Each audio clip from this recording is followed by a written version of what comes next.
केरला में जनता के पैसों की खुलेआम लूट हो रही है।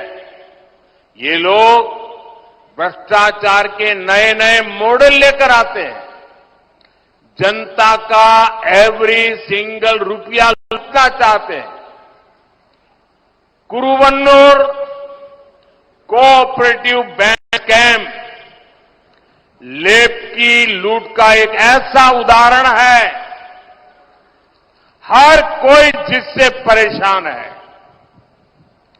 जिस बैंक में गरीबों ने, मध्यम वर्ग ने अपनी मेहनत के सैकड़ों करोड़ रुपए जमा किए थे, उस बैंक को सीपीएम के लोगों ने पूरी तरह लूटकर कंगाल कर दिया।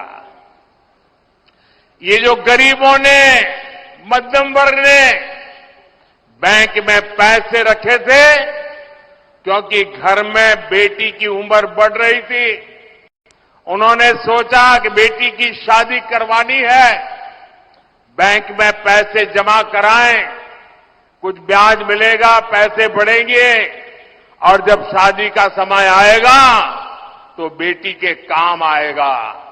लेकिन इन सीपीएम वालों ने गरीब की बेटी की शादी को भी अनेक संकटों में डाल दिया। मध्यम वर्ग के परिवार की शादी को, बेटे की, बच्चों की शादी को भी इन्होंने संकट में डाल दिया। गरीबों को, उनके खिलाफ ऐसी मिली भगत का उदाहरण हम बहुत कम मिलेगा। इस स्कैम की वजह से हजारों परिवारों का जीवन दांव पर लग गया है। हमारे उम्मीदवार बहन डॉक्टर सरासू बता रही थी, कुछ दिन पहले मेरे साथ टेलीफोन पर उन्होंने इस समस्या का जिक्र किया था। अब वो कह रही है कि उनको इतने टेलीफोन आते हैं और लोग टेलीफोन पर रोते हैं कि कितनी मेहनत के पैसे उनके चले गए, कौन ये पैसे वापस लाएगा। हर कोई शिकायत कर रहा है।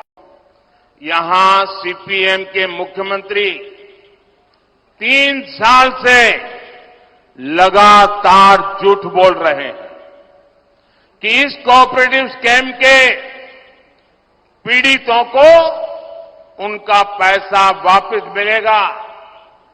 ये भी झूठ बोलते हैं कि दोषियों पर कार्रवाई होगी।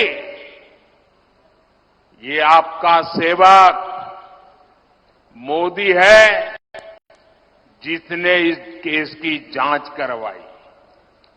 अब तक स्कैम करने वालों की करीब 90 करोड़ रुपए की संपत्ति भारत सरकार के ईडी ने अटैच कर ली है।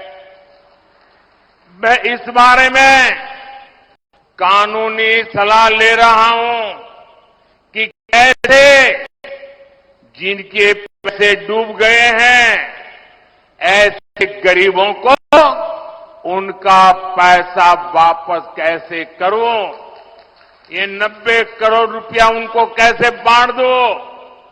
बीजेपी सरकार पहले भी देश में 17,000 करोड़ रुपए ऐसे स्कैम पीड़ितों को वापस दिलवा चुकी है। इसलिए मैं इस कोऑपरेटिव स्कैम के पीड़ितों को भरोसा देता हूं कि उनका पैसा वापस दिलाने में